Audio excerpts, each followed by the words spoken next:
Merci à toi, Sonia. Donc, merci au CCI Brabant Wallon de donner cette opportunité de présenter un sujet qui est particulièrement important et qu'on a tendance à négliger. Et lorsqu'on commence à s'y intéresser, il est souvent trop tard. Manque de préparation en particulier. Donc, en règle générale, quand veut-on avoir une idée de la valeur de son entreprise?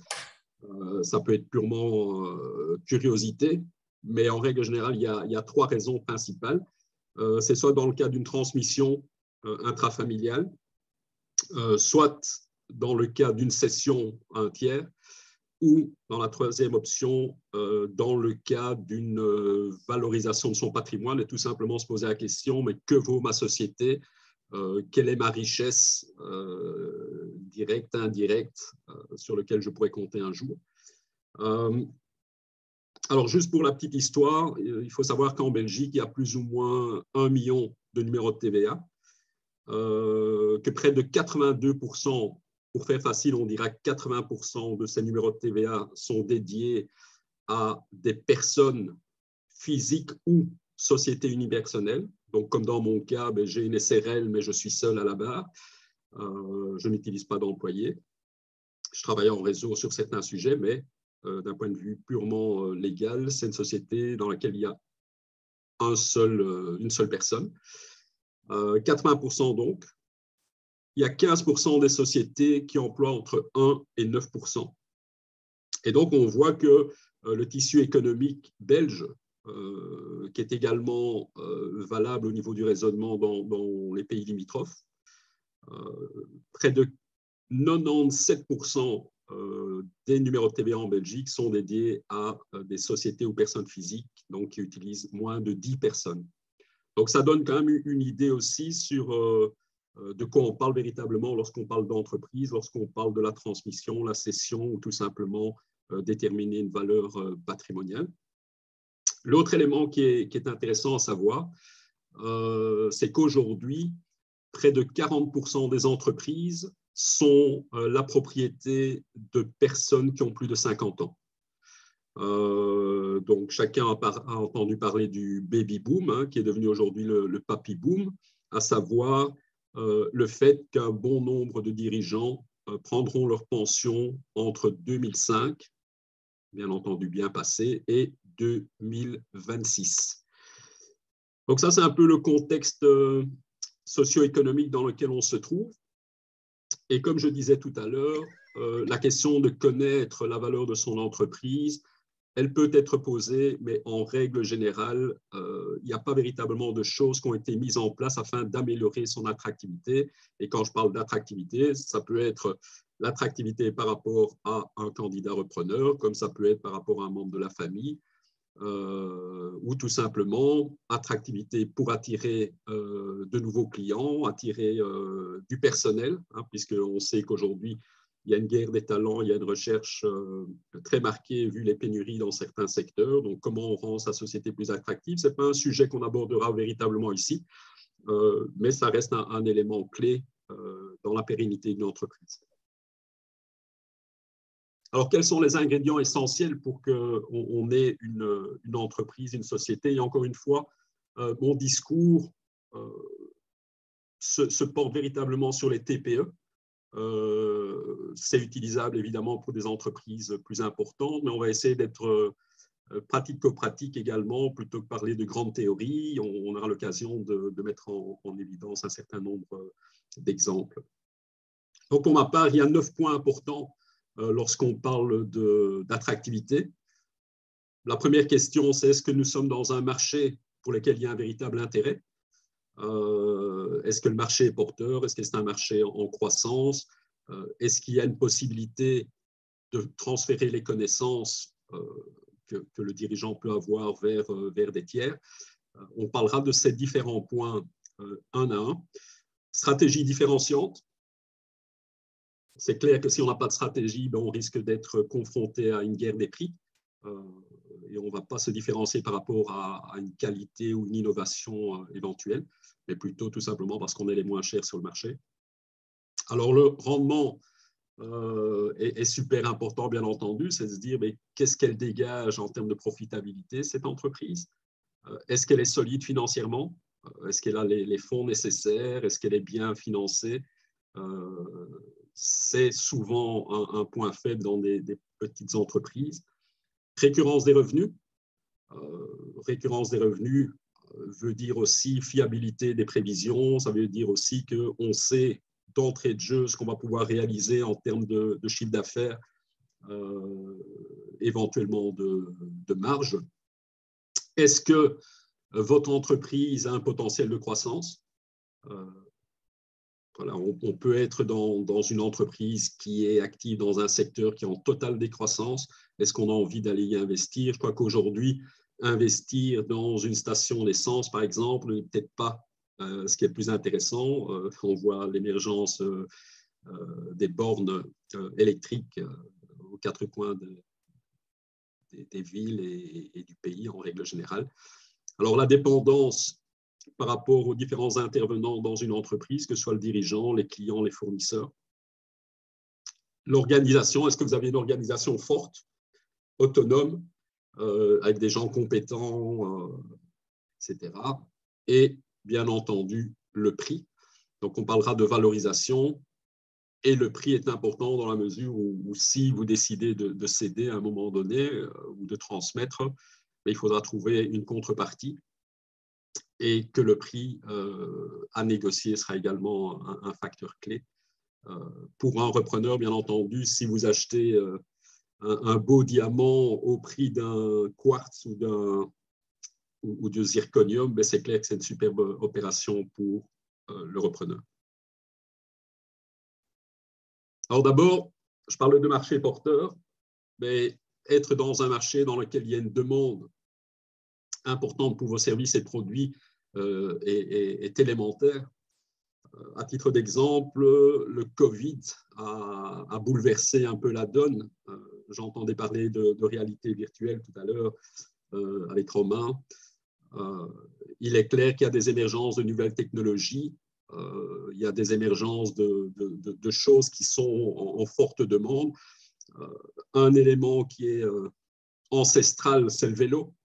Et on voit qu'aujourd'hui fleurissent à tous les coins de rue des boutiques de vente de vélos. Pourquoi? Tout simplement parce que avec le confinement, on a eu besoin d'exercice, hein, les salles de fitness, etc., fermées. L'émergence aussi qui sont purement type démographique et sociaux, où il y a une tendance aujourd'hui vers la mobilité douce, où on préconise l'utilisation du vélo et on essaye de promouvoir l'utilisation du vélo. Donc, il y a des secteurs d'activité qui sont en pleine croissance. On voit que d'autres, malheureusement, voilà, l'événementiel a souffert, continue à souffrir. L'ORECA souffre et continue à souffrir. Il y a énormément de sociétés qui souffrent par rapport, par exemple, au télétravail. Donc, on sait que, je vais prendre l'exemple de sociétés de nettoyage. Aujourd'hui, les sociétés de nettoyage, elles sont moins demandées, tout simplement parce que les gens ne salissent plus rien. Ils ne sont plus au boulot, donc, où les mètres carrés utilisés sont fortement réduits. Les taux de croissance dans ce marché et la profitabilité. Est-ce que c'est une profitabilité pérenne? C'est juste des circonstances favorables temporaires. Tout ça va jouer également sur la qualité de ce fameux secteur d'activité, de le fameux marché porteur. Un autre point, c'est est-ce que la connaissance est transférable? Si vous êtes dans un marché dans lequel il est très compliqué de transférer cette connaissance, cette expertise, ce sera assez difficile de retrouver quelqu'un d'intéressé dans votre entreprise. Alors, ce qui est impossible, ce qui est important de savoir, c'est que même dans un marché qui ne va pas dans le bon sens, hein, qui est en réduction ou en décroissance, il est toujours possible d'augmenter sa part de marché et de continuer à croître malgré tout en prenant effectivement des parts de marché à ses concurrents, par exemple. Donc, marché décroissant ne veut pas dire que votre société sera en décroissance. Vous pouvez avoir des éléments différenciants qui vont justement vous permettre de porter cette croissance. Alors, l'élément clé dans une recherche d'attractivité d'entreprise, c'est la stratégie différenciante. Alors, comme vous le savez probablement, souvent, dans les petites structures, il manque de stratégie.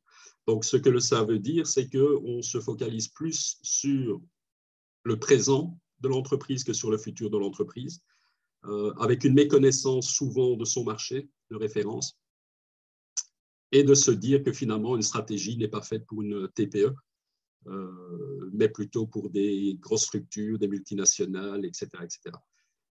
La réalité, c'est que toute entreprise a besoin d'une stratégie, doit réfléchir à sa différenciation dans le long terme et pas uniquement se poser la question comment je vais servir mes clients demain, mais s'inscrire dans des optiques de 3 à 5 ans en règle générale. Alors, pourquoi a-t-on besoin d'une stratégie? Tout simplement parce que dans notre marché, quelle que soit l'activité, on n'est pas seul. On est face à des concurrents. Il va falloir se débattre dans toute cette mélasse et pouvoir garder le haut du panier quelque part et de pouvoir maximiser sa rentabilité, sa pérennité à long terme. Ça veut dire aussi qu'on a des ressources. Toute entreprise, quelle qu'elle soit, a des limitations au niveau de ses ressources, mais cette stratégie va permettre d'allouer ces ressources au mieux,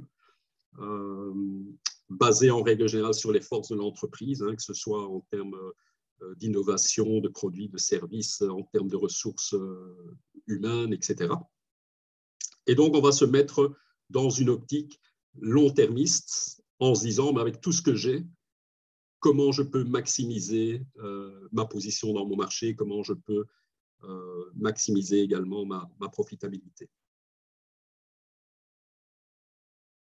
Alors, en règle générale, on parle de 3 stratégies différenciantes. Et comme vous le voyez au milieu en rouge, lorsqu'on n'est pas dans des stratégies différenciantes, lorsqu'on n'a pas de stratégie, et finalement, la seule chose qui comptera, c'est le prix. Et d'ailleurs, je crois que c'est assez compliqué pour un vendeur aujourd'hui, lorsque vous allez voir un prospect, la première chose qui vous sera demandée, c'est quel est votre prix. Donc, on n'a pas l'occasion de promouvoir la qualité du service, de promouvoir le produit, etc. On va vraiment démarrer la discussion sur le prix. Évidemment, le bon commercial va détourner la question en disant oui, je vais vous répondre, mais si ça ne vous dérange pas, je vais d'abord vous parler de telle et telle chose, puisque pour créer du prix, pour créer de la valeur, il va falloir mettre en évidence les qualités que vous offrez et la manière dont vous répondez à un besoin du client et que vous y répondez de manière unique et différenciante par rapport à vos concurrents. Alors, dans ces stratégies, les 3 stratégies génériques qui sont mises en avant ici sont, l'excellence opérationnelle. Elle est basée sur les coûts. En anglais, on parle de cost leadership. Excellence opérationnelle, ça veut dire en gros que dans tout ce que vous faites au niveau de la chaîne de valeur, de l'achat de la marchandise éventuellement ou de la matière première jusqu'au paiement du client final, qu'est-ce que vous mettez en place pour optimiser les processus? Qu'est-ce que vous faites en place, par exemple, en termes d'achat? Comment faites-vous pour acheter au meilleur prix? Et donc ici, j'ai pris 2 exemples notoires, à savoir Colruyt, que vous connaissez certainement, et Ikea. J'ai eu l'occasion de travailler comme directeur financier chez Schweppes pendant 8 ans. Et je peux vous garantir que Colruyt est le meilleur acheteur dans le marché belge et que tout ce qu'ils vont faire va promouvoir justement cette différenciation de prix. Et comme vous l'avez peut-être noté dans des publicités récentes, aujourd'hui, Colruyt écrit très fort, nous, c'est le prix. Et donc, si demain, il y a Carrefour qui décide de faire une offre promotionnelle sur un produit, Colruyt va suivre, anticiper éventuellement, mais ils seront toujours moins chers que les autres. Ils ont leurs produits propres également, et donc, avec ces produits propres, ils sont capables de combattre les prix de Aldi ou de Lidl, qui sont connus comme étant des discounters en Belgique et qui offrent des produits à plus faible prix que les grandes marques. Donc ça, c'est une approche de coûts. La deuxième approche est une approche plutôt de produits-services, où on va venir avec des produits-services qui sont différenciants, innovants en règle générale, éventuellement de luxe. J'ai pris comme exemple Apple, BM au niveau des véhicules, qui se différencient parce que voilà, avoir une BM, c'est mieux que de rouler en Lada. Avoir un iPhone, c'est mieux qu'avoir le Xiaomi chinois, par exemple. Donc, il y a effectivement les innovations qui vont aider, que ce soit technologique, tout ce qui est en relation avec l'intelligence artificielle, etc., qui va pouvoir permettre d'avoir cette innovation pour laquelle le client, par définition, sera prêt à payer une prime. Fondamentalement, si je reviens à BMW, si vous prenez l'entrée de gamme, elle sera quand même toujours beaucoup plus chère que si vous prenez une voiture connue dans des marques moyennes, type Citroën, Renault et autres, Skoda. Donc, c'est une manière de se différencier. Si vous parlez de montres, on parlerait de Rolex, par exemple. C'est vrai qu'il y a de la technologie derrière, il y a de l'artisanat, parce qu'il y a pas mal de choses qui sont faites encore à la main aujourd'hui.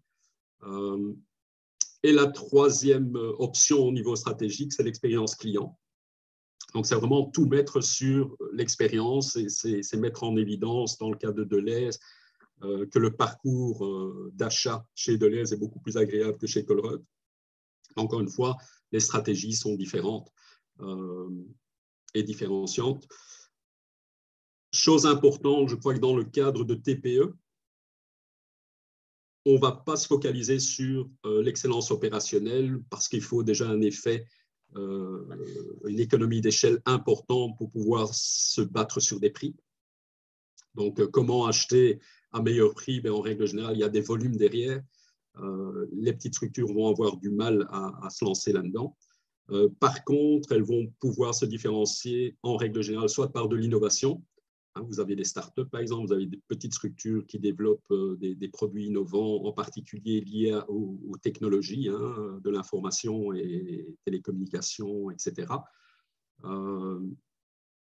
Et vous allez pouvoir vous différencier en général au niveau du service que vous rendez à votre client, en ayant une flexibilité hors du commun, voilà, en ayant l'attention du détail, en créant du relationnel avec votre client.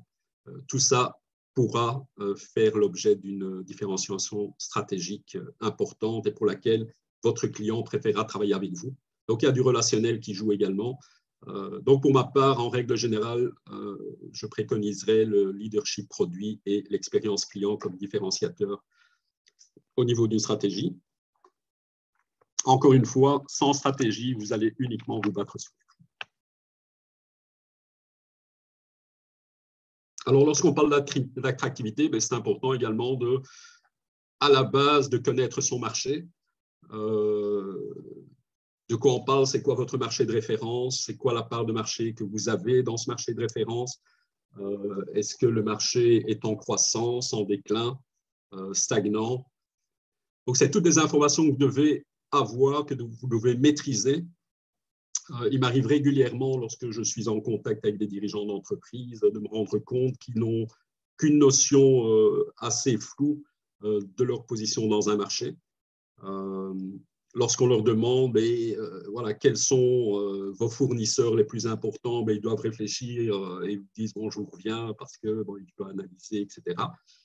Lorsqu'on demande quelle est la profitabilité par ligne de produit, par client, c'est des choses en général qu'ils n'ont pas et pour lesquelles il est nécessaire de passer beaucoup de temps pour aller chercher cette information.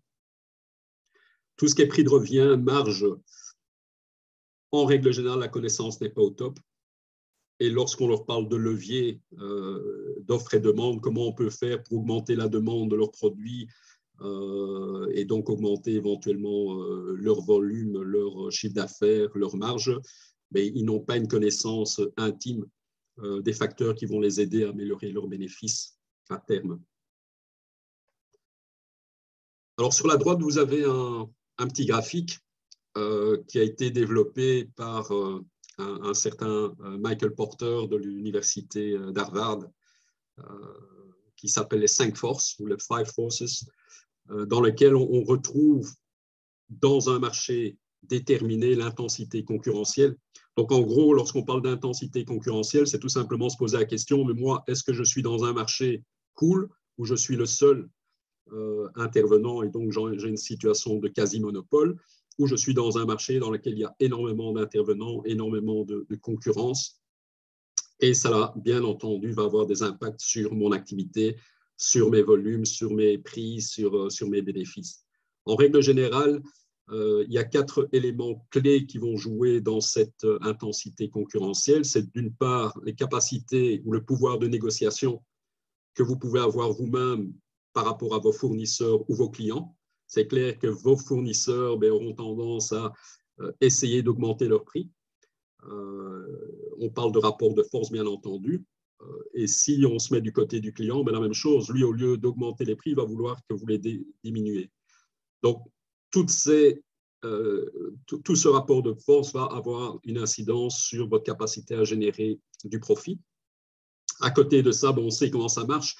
À la base, vous avez une société innovante qui démarre une belle activité, puis on se dit c'est un marché niche, donc il n'y a pas beaucoup de clientèle possible. Puis on se rend compte que les marges sont intéressantes et qu'il y a vraiment du business et que le marché est en pleine croissance. Brusquement, vous avez des nouveaux intervenants, des nouveaux entrants qui vont ajouter, bien entendu, de l'intensité à cette concurrence.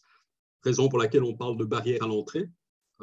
Plus la barrière à l'entrée sera élevée, moins il y aura de chances que de nouveaux intervenants rentrent dans ce marché. Alors, barrière à l'entrée, ça peut être des accès à la profession, ça peut être des besoins de financement importants. Vous avez des marchés comme le mien, de la consultance, pour lesquels il n'y a pas beaucoup de barrières à l'entrée. Tout le monde peut se lancer comme consultant, il n'y a pas d'accès à la profession, il n'y a pas de démonstration des connaissances. Les montants à mettre dans l'entreprise sont très faibles. En gros, vous avez besoin d'un téléphone, d'un PC, d'une imprimante, scanner, etc. Vous n'avez pas besoin de grand-chose. À contrario, vous avez des entreprises dans lesquelles, si vous êtes dans la menuiserie, il vous faut probablement des machines numériques qui vont vous permettre de couper le bois comme il faut, etc. Donc, ça va jouer également sur l'intensité concurrentielle. Plus la barrière, comme je disais, sera élevée, moins il y aura de chances d'avoir de nouveaux entrants.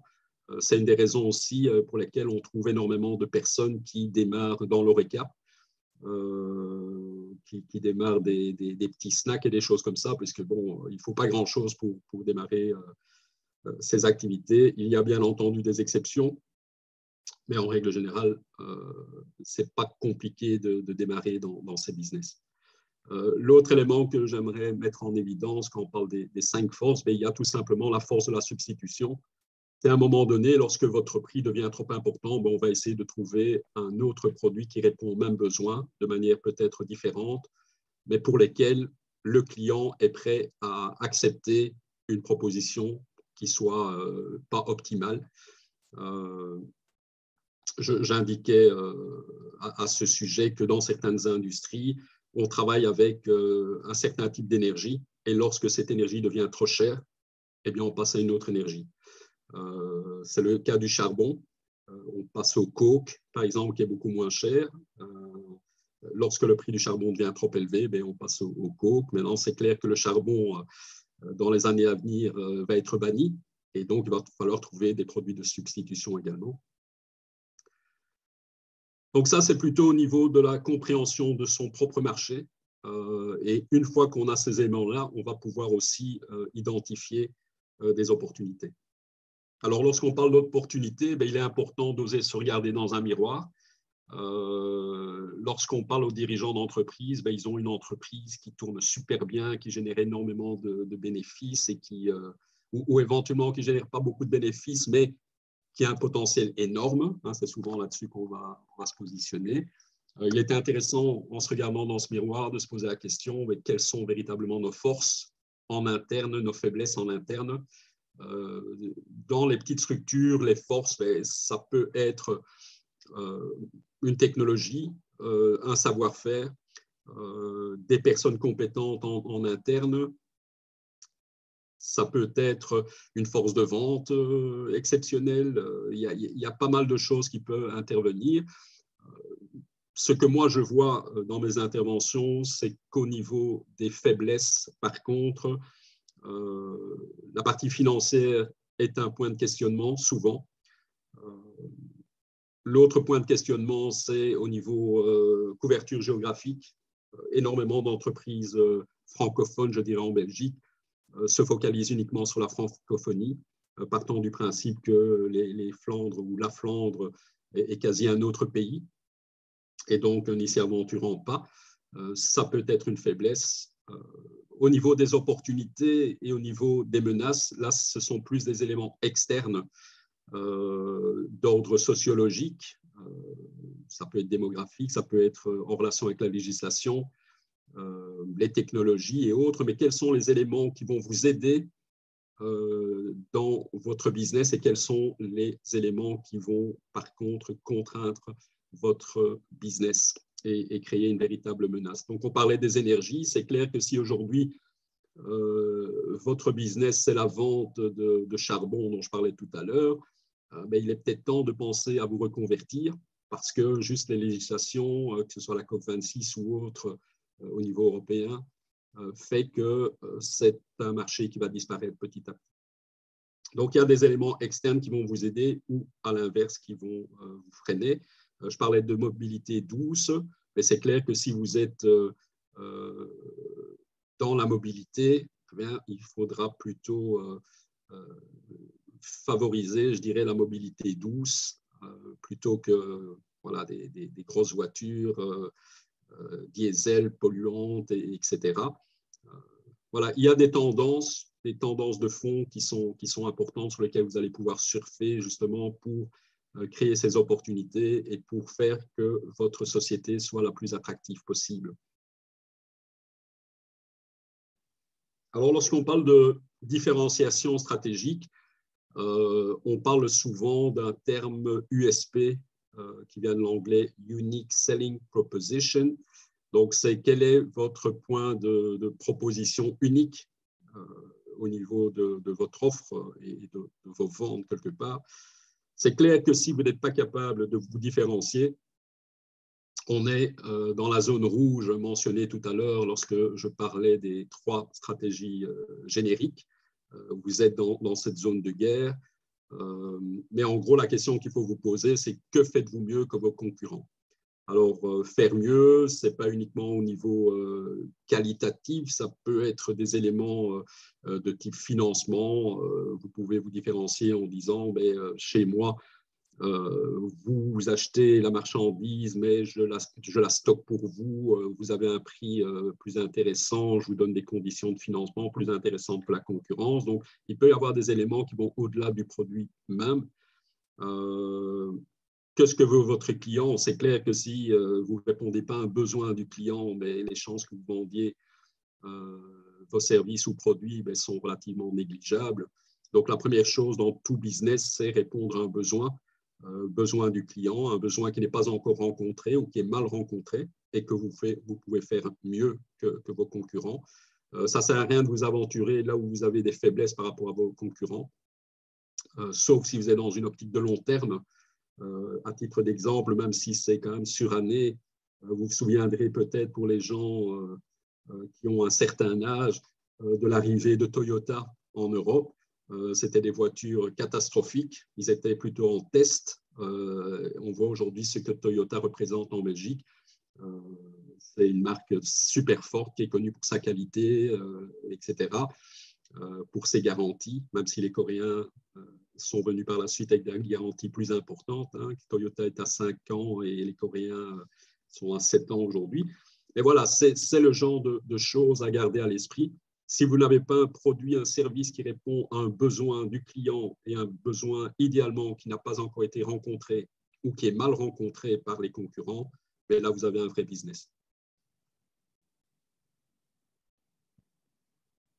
Alors, on ne peut pas parler d'attractivité de l'entreprise, en particulier par rapport à une transmission, sans parler finance. Alors, j'ai mis en évidence ici 3 points clés lorsqu'on parle finance et lorsqu'on parle de valorisation d'entreprise. C'est c'est quoi la rentabilité de l'entreprise, rentabilité future de l'entreprise. Alors, juste pour la petite histoire, un repreneur, un candidat repreneur, il n'est pas trop intéressé par le passé de l'entreprise, si ce n'est son historique et savoir qu'elle est bien ancrée et qu'elle a une pérennité et un flux de bénéfices relativement stable. Ce qu'un repreneur va prendre en considération, c'est surtout qu'est-ce que je vais faire de cette entreprise, qu'est-ce qu'elle va générer à l'avenir, quelles sont les nouvelles initiatives qu'on peut mettre en place. L'autre élément, c'est la fiabilité des estimations. À partir du moment où on achète le futur, on parle d'incertitude, parce que qui me dit que l'année prochaine et l'année d'après, je vais pouvoir faire un chiffre d'affaires aussi élevé que ce que j'ai fait dans le passé. On est plus sur des hypothèses et donc il faut que ces hypothèses tiennent la route. Et le troisième facteur dans une valorisation, c'est le facteur de risque. Plus l'entreprise sera risquée, plus il y aura une décote au niveau de la valeur de l'entreprise et donc moins la valeur sera intéressante. Alors, une règle générale, je crois que c'est une équation parfaite ici. Si vous avez un rendement élevé, une fiabilité des estimations futures élevée, et si vous avez un risque faible, eh bien, vous pouvez espérer une valeur d'entreprise plus intéressante également. Donc, à contrario, si vous avez un rendement faible, si vous avez un risque élevé, et je reviendrai sur ce facteur risque, comment il est constitué, quels sont les paramètres à prendre en considération, et vous risquez d'avoir un prix faible pour votre entreprise. Alors, souvent, dans l'expérience que j'ai, et lorsqu'on est dans une réflexion de cession, ça ne veut pas dire qu'on va céder, mais le dirigeant se pose la question. Je parlais du papy boom tout à l'heure, mais c'est clair que quand vous avez 50, 55, 60 ans, voire plus, vous vous dites il est peut-être temps de passer la main. Souvent, le cédant a une idée de prix et cette idée est relativement éloignée de l'objectivité en règle générale. J'ai comme ça plusieurs cas dans lesquels le cédant demande des montants qui ne sont pas de ce monde. Et je leur pose la question tout simplement. J'ai dit, mais ici j'ai un cas, c'est une petite structure qui a été victime du Covid et donc a vu son chiffre d'affaires diminuer de 50%. Et lorsque nous avions fait une valorisation, c'était en 2020, début 2020, sur base des chiffres de 2019. Alors, à partir de ce moment-là, vous vous imaginez que la valorisation de l'entreprise a eu un coup de vieux. Si demain, l'activité reprend, ça va redonner des couleurs, bien entendu, mais dans la mesure où l'activité ne reprend pas, et il est probable, avec le télétravail qui est encore rendu obligatoire et qui risque de l'être encore pendant un certain temps incertain, bien entendu, eh bien, on ne voit pas de manière d'obtenir un prix en ligne avec ce qui avait été escompté il y a un peu plus d'un an. Et donc, on est dans des demandes du cédant qui ne sont pas en ligne avec sa réalité économique et financière. Et la question qu'on peut se poser, c'est si j'achète une société à un certain prix, est-ce que les flux de trésorerie que je vais sortir de l'entreprise et les bénéfices réalisés vont me permettre de rembourser mon financement? Et lorsque vous faites ce calcul, en règle générale, un financement dans le cadre d'une reprise est de l'ordre où se base sur une période de l'ordre de 7 ans. Donc, vous vous dites tout simplement, si je dois emprunter 100, que je rembourse en 7 ans, est-ce que la société est capable de sortir suffisamment de fonds pour que je rembourse? Et si vous faites ce petit exercice, vous allez voir qu'un prix n'est pas tenable tout simplement par rapport à ce que la société génère en termes de trésorerie. Alors, un concept que j'ai mis là, mais uniquement pour garder ça à l'esprit, l'idée, c'est certainement pas de devenir des experts en arithmétique financière, mais c'est tout simplement se dire il y a deux notions que l'on utilise en règle générale lorsqu'on parle d'argent, c'est une capitalisation. Le terme capitalisation, c'est tout simplement si aujourd'hui, dans le graphique que vous voyez, je place 100 € à 10%, eh bien, ça veut dire que ces 100 € dans un an vaudront 110. Si toujours ces 110 €, je les garde en placement toujours à ce même taux, ben, ça vaudra 121 €, etc. Donc là, on est dans une vue future du placement que l'on fait aujourd'hui. L'actualisation, c'est se poser la question inverse, c'est se dire ben, 146 € que j'obtiendrai dans 4 ans, qui ont un rendement de 10%, qu'est-ce que ça vaut aujourd'hui? Ben, ça vaut 100, ça vaut pas, voilà, ça vaut 100.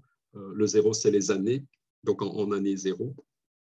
Donc ça, c'est un concept qui est toujours important dans le cas de valorisation d'entreprise, parce que ce que l'on va faire, c'est se poser justement la question, mais qu'est-ce qu'elle va me rapporter et quelle est la valeur de ce qu'elle va me rapporter dans le futur aujourd'hui.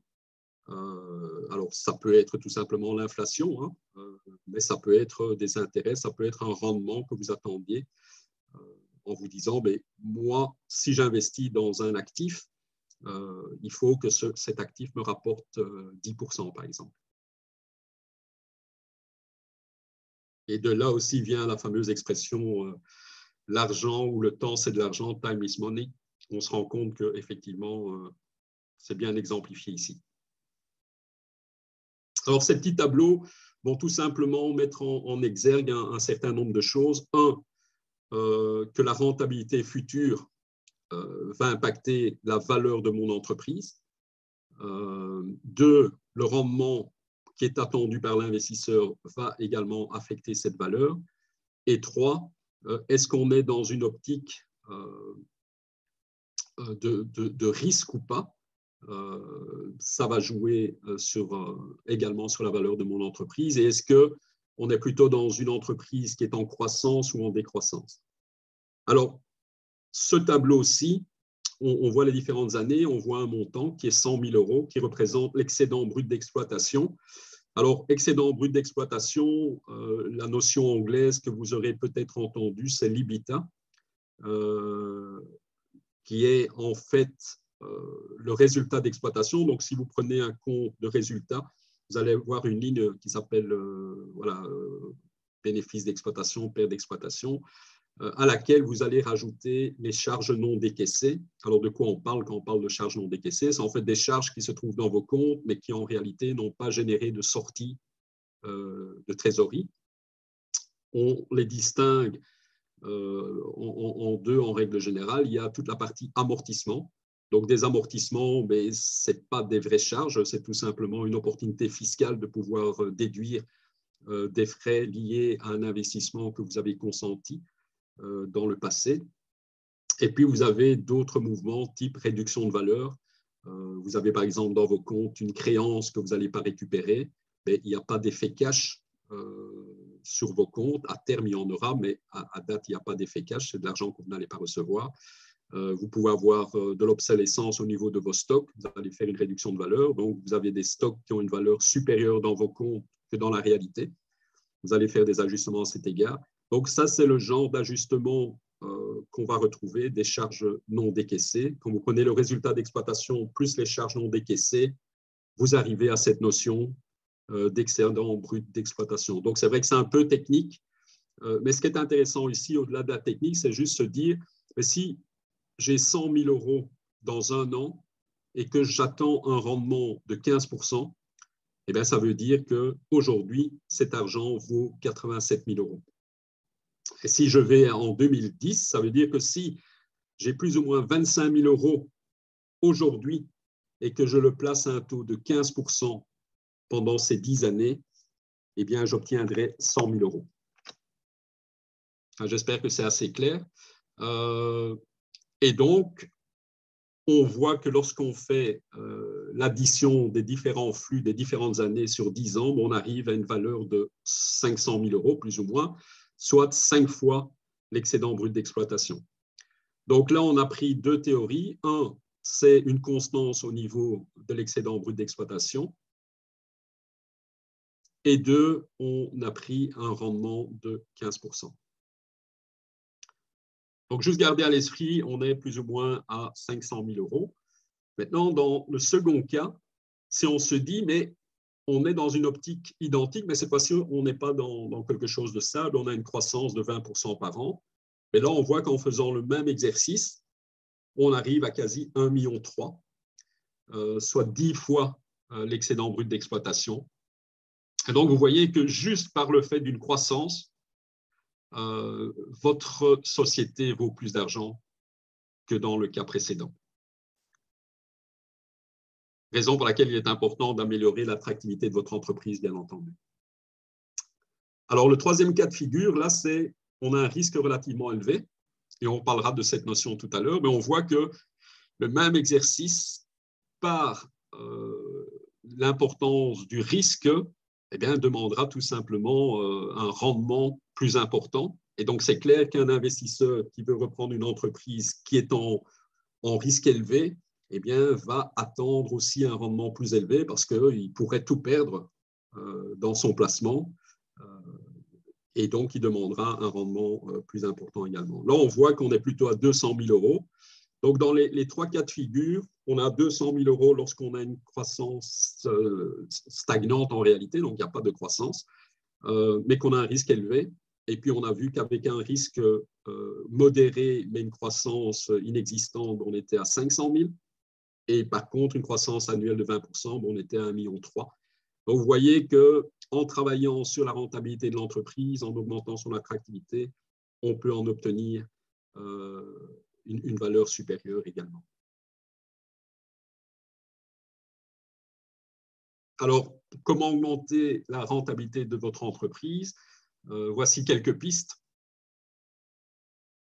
Alors, la première chose, bien entendu, c'est se concentrer sur les produits et services qui dégagent une marge la plus importante.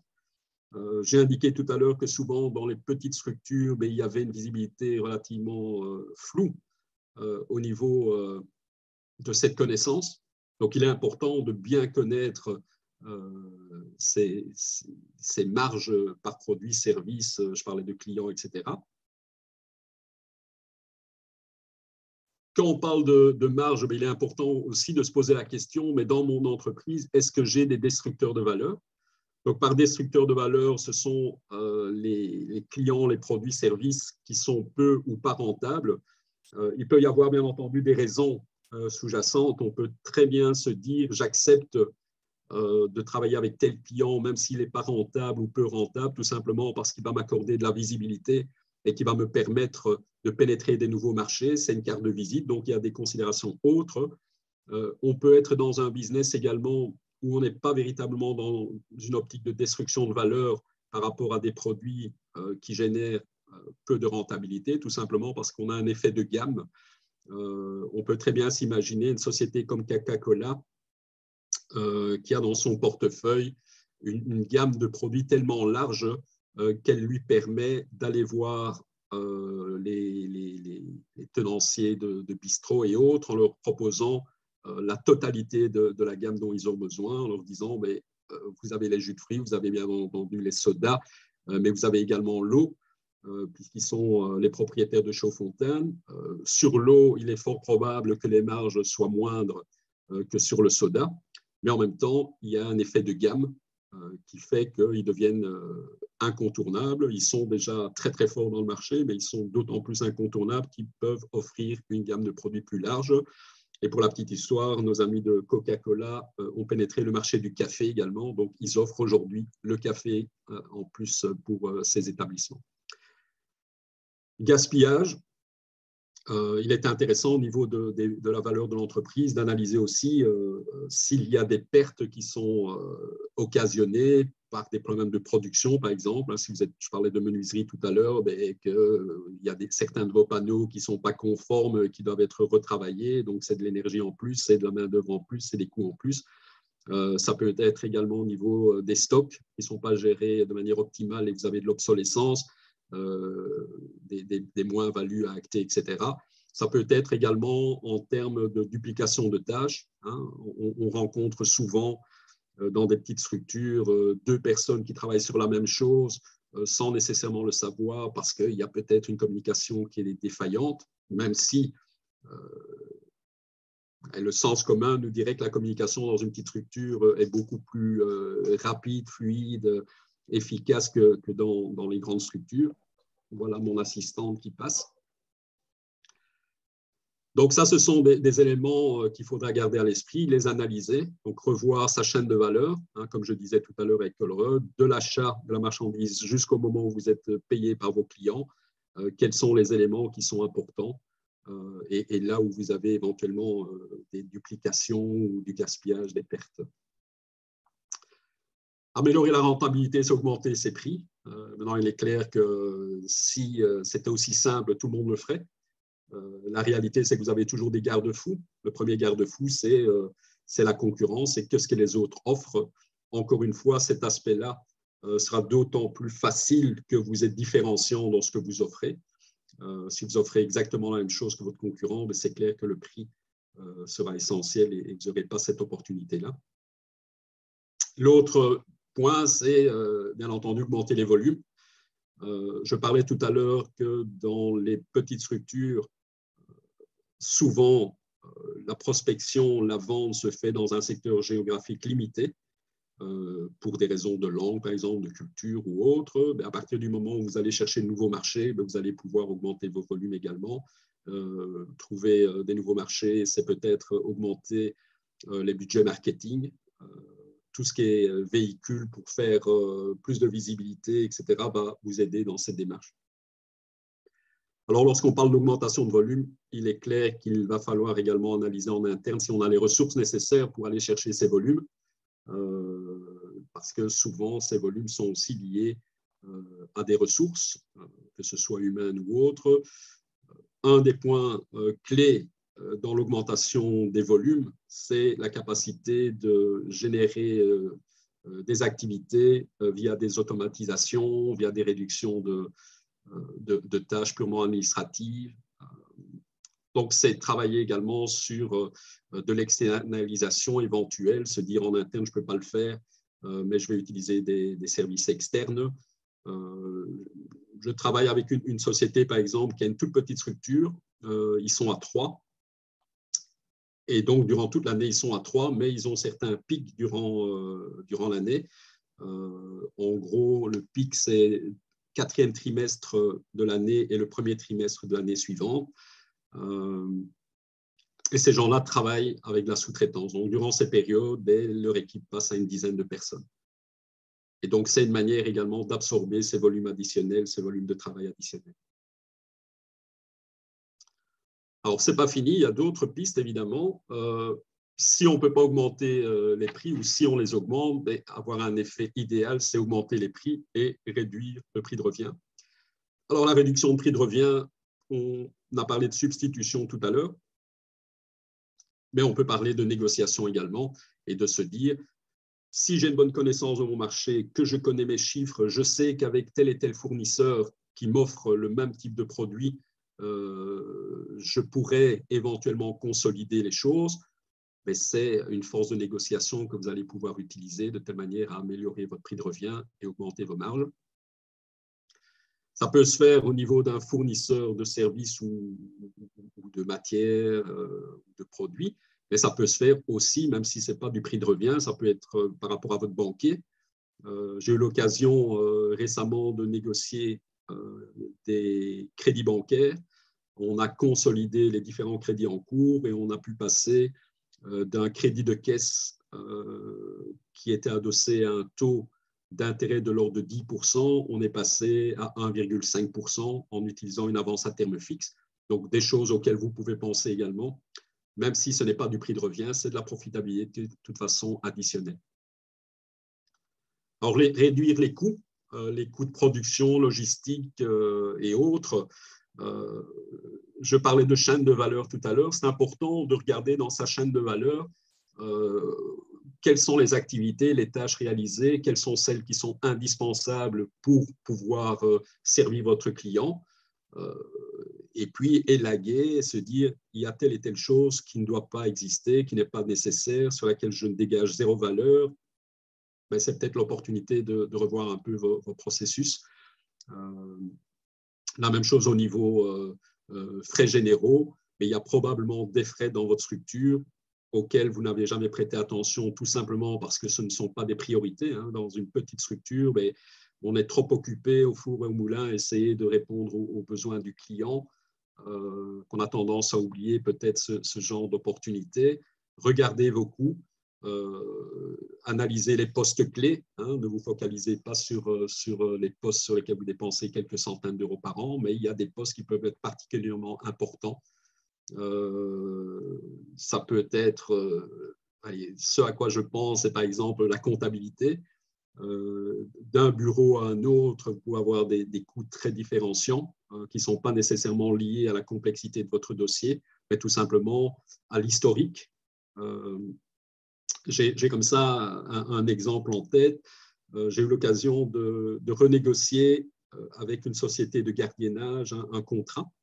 À un moment donné, j'ai vu passer une facture pour laquelle je n'étais pas responsable, mais comme la personne en charge était en vacances, et quand on utilise des systèmes un peu sophistiqués, ce qu'on appelle les ERP, hein, les SAP, Oracle et autres, on a brusquement dans ces mails des factures à autoriser en termes de paiement, à approuver. Et donc, je trouvais que le montant était relativement important. On était à plus ou moins 6 000 euros par mois hors TVA. Et je me suis dit, mais ça me semble quand même assez bizarre, c'est énorme. Et donc, lorsque la personne responsable est revenue de vacances, je lui ai posé la question, voilà, si je pouvais m'occuper de ce dossier. Elle m'a dit très gentiment, ben oui, Aslam, occupe-t'en-en. Très bien, donc je m'en suis occupé. J'ai fait un petit appel d'offres, j'ai contacté bien entendu le fournisseur actuel et j'ai fait appel à ses concurrents.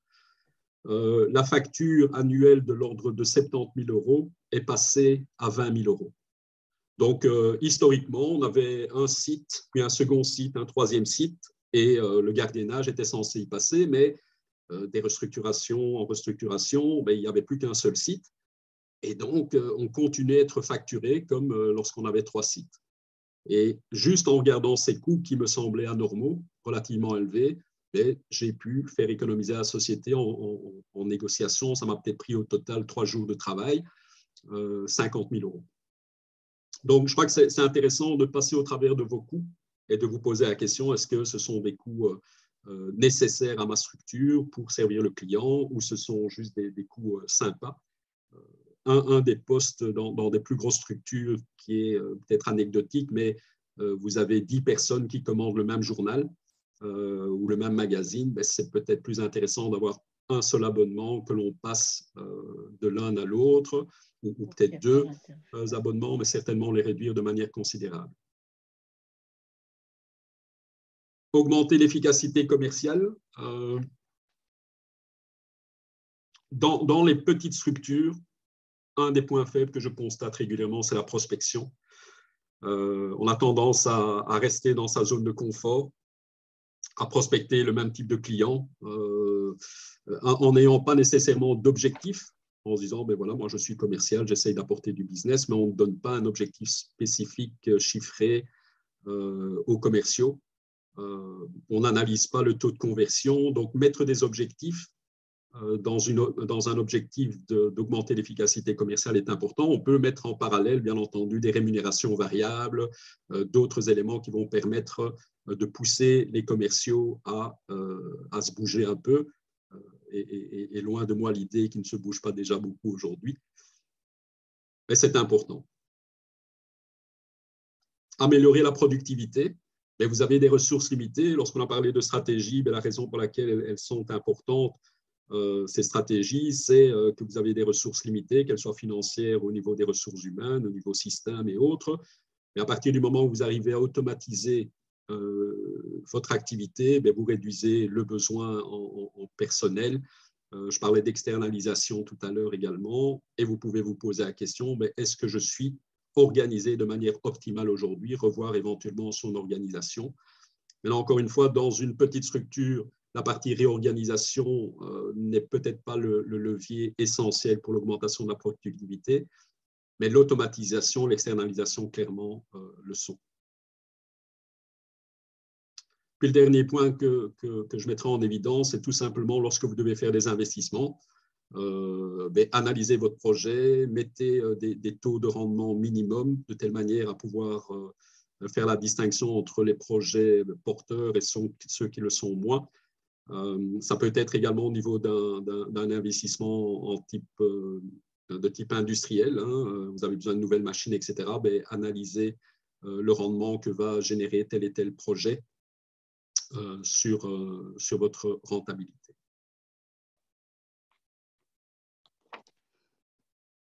Alors, lorsqu'on parle d'attractivité, c'est clair que personnellement, je préfère investir dans une société qui est solide financièrement que dans une société qui ne l'est pas, ou je suis prêt à investir dans une société qui est faible financièrement, mais que j'achèterai pour l'euro symbolique, je dirais que je vais pouvoir éventuellement redresser. C'est un mythe célèbre, c'est acheter une société qui va mal la redresser et la vendre à prix d'or. Je crois qu'il y a une personne qui nous a quittés récemment qui était assez fort dans ce domaine, un certain Bernard Tapie. Il avait fait avec Donnet à l'époque, il a fait avec Adidas, etc. Donc, il y a des personnes qui sont bien entendu capables de réaliser ce genre de prouesse, même si voilà, des attitudes et comportements quelquefois sont questionnables. Mais en règle générale, on aura envie d'investir dans une société qui se porte bien. Et donc, une des questions essentielles, c'est est-ce qu'elle est bien capitalisée? Est-ce qu'elle a des capitaux permanents, à savoir les fonds propres et les dettes à long terme suffisants pour pouvoir soutenir l'activité et promouvoir les investissements nécessaires pour justement assurer une pérennité. Donc ça, c'est un point clé. L'autre élément, lorsqu'on parle de solidité financière, c'est tout ce qui tourne autour des besoins en fonds de roulement. Donc, comment fait-on pour les garder à un niveau les plus bas possible? Donc, si on parle des clients, stock et fournisseurs, puisqu'en général, les besoins en fonds de roulement, de manière simplifiée, font référence à ces trois catégories bilantaires. C'est se dire comment je fais pour que mes clients payent plus vite, comment je fais pour que mes stocks soient les plus bas possibles, et comment je fais pour que mes fournisseurs soient payés le plus tard possible. Donc, en gros, ça, ce serait l'équation. L'autre élément, c'est de se poser la question, mais quel est mon levier fonds propres dette, puisque par définition, si vous avez un profit de 100 qui est financé sur fonds propres à raison de 50 et financé en dette à raison de 50, et ça veut dire qu'en gros, vous doublez votre rentabilité sur vos fonds propres parce que ce n'est pas uniquement vos fonds, vous faites appel à des financements externes qui, aujourd'hui, comme vous le savez, génèrent en général des taux d'intérêt très faibles. Donc, si vous avez l'opportunité, la capacité de remboursement, faire appel à la dette est une bonne manière d'avancer. Encore une fois, il faut garder des proportions correctes. Si vous êtes en fonds propres dans une petite structure à 20% et les dettes 80%, vous risquez d'avoir un petit souci. Si vous êtes dans une grosse structure, il n'est pas anormal. On va prendre le domaine bancaire qui est l'exemple un peu extrême. C'est voilà, les fonds prêtés en règle générale sont beaucoup plus importants que les fonds qui appartiennent à votre banquier. Et donc, on va utiliser la dette pour financer, pour accorder des prêts et pour générer du rendement. L'autre élément important, mais qui découle de cette force financière, de cette solidité financière, et en particulier les fonds propres et les fonds de roulement, ce que je parlais, je mentionnais comme étant les capitaux permanents, c'est l'adéquation de votre trésorerie. Souvent, dans les petites structures, on se bat jour après jour pour garder une trésorerie positive. Et à la base, si la trésorerie n'est pas adéquate, c'est souvent parce que les besoins en fonds de roulement sont trop élevés et qu'à la base, vous n'avez pas mis les fonds nécessaires, les capitaux permanents nécessaires pour soutenir votre activité. Lorsqu'on parle de solidité financière et d'équilibre financier, on fait souvent référence à des ratios. Et donc, il y a un certain nombre de ratios qu'il est intéressant de connaître. Alors, vous en verrez un paquet ici derrière. L'objectif, encore une fois, n'est pas d'aller au travers de chacun d'entre eux, mais ces équilibres financiers sont importants. Dans la présentation, vous aurez ces fameux ratios qui sont des rapports entre différentes catégories ou postes bilantaires ou de résultats, des comptes de résultats. L'élément sur lequel je m'attarderai un instant, c'est la liquidité générale, le deuxième ratio que vous voyez là. Et en gros, la liquidité générale, c'est tout simplement se poser la question, est-ce que moi, mon entreprise, a les moyens de rencontrer ses obligations à court terme? Donc, c'est se dire, ben voilà, les actifs circulants. Alors, par actifs circulants, on retrouve quoi?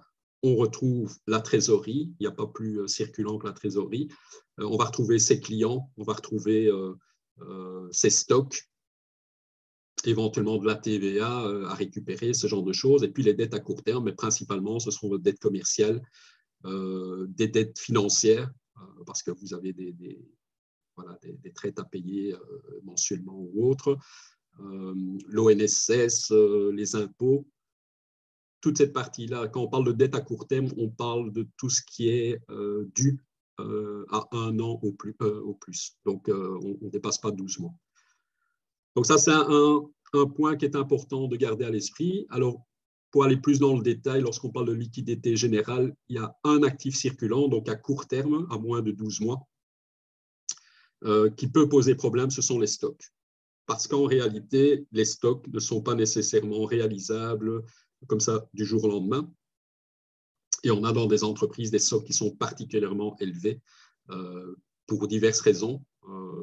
Une des raisons pour lesquelles les stocks peuvent être élevés, c'est qu'on a besoin de beaucoup de temps avant de pouvoir obtenir une commande.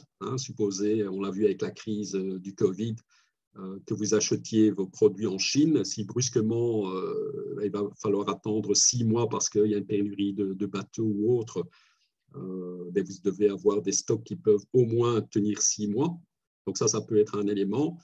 Mais il y a également des stocks qui ne bougent jamais, des stocks qui sont là depuis des années et donc qui deviennent quasi des immobilisations.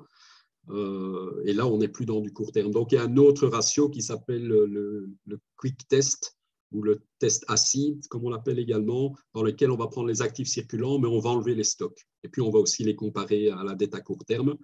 Alors, pour chacun des ratios, il y a des chiffres ou des objectifs à atteindre. Donc, si on est en liquidité générale, en théorie, vos actifs à moins d'1 an doivent être capables de couvrir vos dettes à moins d'1 an à raison de 2 fois.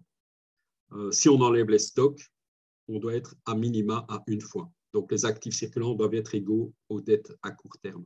Donc, pour chacun des ratios, il y a également des règles, mais l'idée ici, c'est juste de vous donner quelques points que vous pourriez éventuellement discuter avec votre comptable. Il y a les ratios d'endettement également. Juste voir quelle est votre capacité de remboursement. J'en ai parlé tout à l'heure, dette nette par rapport aux excédents bruts d'exploitation. Les ratios de rentabilité, voilà, il y en a vraiment une multitude. J'attire peut-être juste votre attention sur un qui me semble très important. C'est le 3e ici, c'est le délai moyen de recouvrement de créances. Donc, tout simplement, ce qu'on va faire, c'est on va prendre les créances clients multipliées par 3. Bon, créances clients divisées par le chiffre d'affaires multiplié par 360. Donc, et là, on va obtenir un certain chiffre qui est le nombre de jours et qui vous donne la moyenne des jours pour qu'un client paye votre facture. Alors, évidemment, plus le délai moyen sera faible, le mieux ce sera pour vous. J'ai eu l'occasion de voir des délais moyens de recouvrement très faibles, qui étaient, par exemple, aidés par des remises. On vous dit tout simplement, cher client, si vous payez à 10 jours, vous avez un escompte de 2%. Et le calcul est relativement vite fait, puisque votre client va se dire, 2%, au lieu de payer à 30 jours, je paye à 10 jours, donc il y a 20 jours. En 20 jours, j'ai un rendement de X%, ou 2% ici. Mais sur une base annuelle, ça représente plusieurs dizaines de pourcents. Donc, c'est certainement un bon placement. Donc, les clients qui ont les moyens vont certainement profiter de cette opportunité. Mais vous, vous allez tenter d'obtenir le paiement de vos clients au plus vite, avec les concessions les moindres, bien entendu. Le second ratio par rapport justement au fonds de roulement, c'est le délai moyen des règlements de fournisseurs. Là, par contre, vous allez vouloir payer vos fournisseurs le plus tard possible. Pour autant, bien entendu, que vous ne mettiez pas à risque votre activité. Hein. Il ne faut pas non plus rentrer dans des conflits. L'idée ici, c'est de respecter les engagements. Donc, c'est plutôt au niveau de la négociation, c'est faire ça en amont et pas se dire, voilà, en théorie, je dois payer, excusez-moi. C'est mon assistante qui essaye de m'aider, mais ce n'est pas vraiment le cas. Encore une fois, vous devez vous inscrire dans une optique contractuelle et prendre la mesure unilatérale de retarder le paiement de vos fournisseurs et éventuellement d'être confronté à des litiges et des actions juridiques et autres. Ce n'est pas du tout le cas. En particulier, vos fournisseurs, si demain ils vous laissent tomber, vous risquez également d'avoir des impacts importants sur votre entreprise. Voilà, donc je vous invite à regarder ça à votre aise, éventuellement les partager avec votre expert comptable qui les connaît. C'est un expert du chiffre dont il va certainement pouvoir vous aider en la matière. Alors, j'ai parlé de besoins en fonds de roulement. Pourquoi c'est important? En règle générale, et on le verra dans les méthodes de valorisation, plus vos besoins en fonds de roulement seront élevés, moins votre société aura de la valeur. En gros, vous allez avoir un chèque ou un paiement, un transfert, et on va prendre en considération ces besoins en fonds de roulement. Je vous le montrerai ou le démontrerai au niveau des formules, mais c'est clair que si moi, j'achète votre entreprise à 100 et que je dois encore investir dans les stocks 100, mais pour moi, c'est comme si je vous payais 200. Et donc, ce sera à vous à travailler sur ces besoins en fonds de roulement, les minimiser de telle manière justement à avoir une valeur d'entreprise qui soit la plus élevée possible. Alors, comment on peut les optimiser? J'en ai parlé indirectement tout à l'heure lorsque je parlais des ratios. Mais comment on fait pour réduire le recouvrement de créances? Mais la première chose, et ce qui manque souvent dans les entreprises, c'est qu'il n'y a même pas de credit check. On ne vérifie même pas la qualité du client. On se dit, c'est une vente, on prend le business, on y va. Je crois qu'il est super important d'avoir une procédure en interne qui fasse cette analyse, s'assurer que le client est solvable, s'assurer de lui accorder une limite de crédit de X en fonction de cette capacité, s'accorder sur les conditions de paiement et puis avoir une procédure de recouvrement solide. J'ai eu l'occasion aussi de travailler avec une société qui était active dans la sécurité, dans tout ce qui est contrôle d'accès, alarme incendie et autres. Cette société n'avait pas de procédure de recouvrement. Ça veut dire que finalement, on appelait le client 3-4 mois plus tard que la date d'expiration de la facture, hein, la date d'échéance de facture, qu'il y avait beaucoup de litiges parce qu'on ne savait même pas pourquoi le client n'avait pas payé. Et comme vous pouvez l'imaginer, un client qui ne paye pas, il va se cacher derrière, le fait qu'il n'ait jamais reçu la facture, 2, qu'il attend toujours le passage du technicien parce qu'il y a encore une broutille à finaliser, alors que cette broutille représente peut-être 5% du travail réalisé, mais entre-temps, on retient 100% du paiement. Donc ça, c'est le genre de choses qu'on rencontre. Optimisation, c'est éventuellement utiliser le factoring. Factoring, ça veut dire pouvoir obtenir le paiement quasi immédiat de votre facture et de payer un intérêt à votre banquier ou votre intermédiaire financier, donc à voir si c'est applicable pour vous. L'émission de factures, souvent dans les TPE, les factures sont une obligation quelque part quasi administrative. On oublie que c'est grâce aux factures qui sont payées que l'activité peut perdurer. Et donc, je vous engage certainement à émettre des factures dès que l'opération, que le travail a été réalisé, pas attendre nécessairement la fin du mois, voire le mois d'après pour les émettre, puisque par définition, le délai de paiement commencera à courir qu'à partir de la date de cette facture. Hein. Souvent, on est à 30 jours date de facture, 30 jours fin de mois. Donc, l'émission de la facture, la date d'émission va avoir un impact également sur votre trésorerie. J'ai parlé des fournisseurs, allonger le délai de paiement via négociation. Et en termes de paiement, ça ne sert à rien de payer vos fournisseurs tous les jours en regardant les dates d'échéance, mais plutôt vous dire je paye mes fournisseurs 2 fois par mois. Par exemple, le 1er du mois, le 15 du mois. L'avantage, c'est qu'au niveau administratif, vous n'allez pas être englué dans ce travail jour après jour, mais plutôt travailler en termes de batch, travailler sur des dizaines de factures plutôt qu'une facture à la fois. Troisième point, dans les fonds de roulement, je vous ai parlé des créances des fournisseurs et des stocks. Les stocks, niveau des stocks, il faut pouvoir les gérer de manière professionnelle. Je constate souvent que c'est une difficulté pour l'entreprise. Il y a des méthodes, il y a des algorithmes qui existent qui sont relativement simples pour définir quelle est ma commande optimale. S'assurer que les rotations de stock soient les plus faibles possibles, puisque plus vous avez des stocks, plus vous investissez dans ces stocks et moins vous avez de trésorerie. Donc l'idée, c'est effectivement avoir une gestion de stock avec un stock justement vous permettant d'absorber les commandes en cours et aussi assurer une certaine forme de sécurité au cas où. Une des manières de limiter les stocks, c'est travailler avec des fournisseurs qui vous accordent des stocks en consignation. Et par consignation, on entend que la propriété du stock demeure celle du fournisseur jusqu'au moment de la vente. Donc, ça permet de ne pas devoir préfinancer ces stocks. Et puis, réfléchir aussi en termes de réduction des délais de livraison. Il est clair que si vous avez un fournisseur qui est à votre coin de rue et qui peut vous fournir dans l'heure votre commande, vous ne devez pas commander 6 mois à l'avance comme lorsqu'on commande en Chine ou dans des contrées plutôt exotiques. On a parlé des besoins en fonds de roulement, parlons maintenant des revenus récurrents. Alors l'idéal dans un business, c'est que vous soyez sûr ou relativement sûr de ce qui va tomber dans votre escarcelle dans les mois à venir.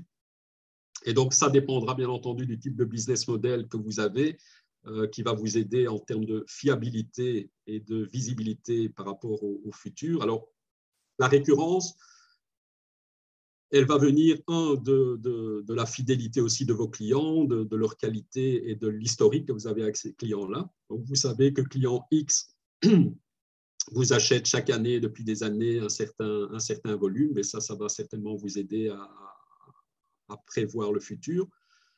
Récurrence de revenus veut dire également des contrats pluriannuels. Alors, je constate que souvent, dans des petites structures, il n'y a pas de contrat. Donc, vous avez un client qui est omniprésent, donc qui représente, je ne sais pas moi, 30% de votre chiffre d'affaires, et ce client n'est pas garanti dans le futur. Donc, c'est juste comme ça un accord tacite ou purement verbal, mais qui n'est pas contractualisé.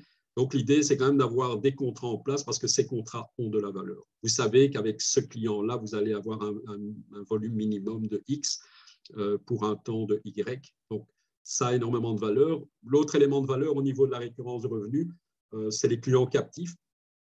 Donc, ici, je donne 2 exemples. Nespresso, même si Nespresso souffre aujourd'hui tout simplement parce qu'il y a des consommables, ces fameuses capsules qui sont offertes par d'autres fournisseurs et qui sont compatibles avec les machines Nespresso. Mais c'est une approche. Vous pouvez faire la même chose par rapport à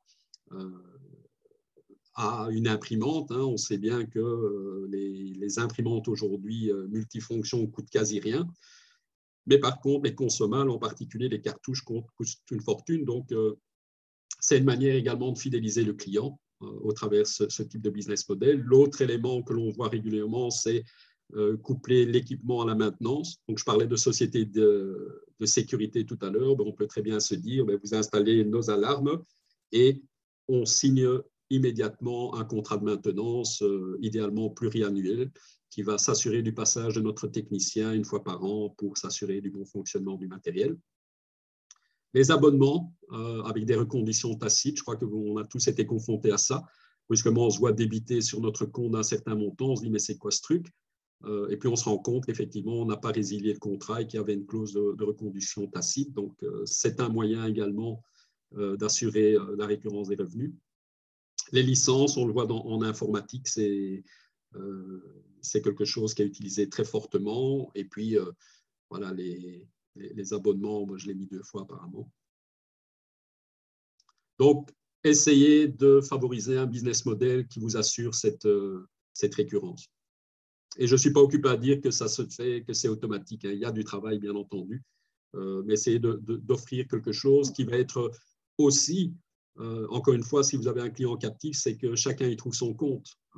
Par exemple, dans le cas du couplage entre équipement et maintenance, j'ai installé un tel équipement, je sais que je ne dois plus m'en soucier, que la maintenance va être faite. Donc, c'est aussi une liberté d'esprit dans le chef du client. Donc, vous rencontrez vraiment un besoin et c'est encore une fois du gagnant-gagnant entre vous et votre client. Alors, on n'achète pas une société parce qu'elle est en décroissance, on l'achète plutôt parce qu'elle a un potentiel de croissance. En règle générale, ce sont des leviers qui n'ont pas été exploités par le propriétaire de l'entreprise. Ça peut être en termes de produits, qui a une gamme de produits qui peut être complétée. Ça peut être en termes de véhicules de communication, l'e-commerce par exemple. On voit qu'avec le Covid, le business de l'e-commerce a explosé. L'expansion géographique est un domaine et tout ce qui gravite autour du marketing digital peut être également un levier de croissance pour aller chercher des clients additionnels, de la profitabilité additionnelle. Potentiel de croissance, c'est aussi réfléchir en termes d'économie d'échelle et se poser la question, est-ce qu'on peut obtenir une économie d'échelle qui va me permettre, en gros, d'augmenter ma profitabilité chaque fois que j'irai chercher des ventes additionnelles sans nécessairement devoir augmenter mes frais de structure. Et comme je l'indique par la suite, il y a des possibilités de le faire en automatisant, on en a parlé, en externalisant ou en réorganisant. Donc, l'idéal, évidemment, c'est d'avoir une structure. J'ai parlé de cette société avec laquelle je travaille, une société de nettoyage. Ils sont à 3 et ils passent à 10 durant la haute saison. L'autre potentiel de croissance est bien entendu tout ce qui est innovation. Généralement, ça passe via le produit ou la technologie.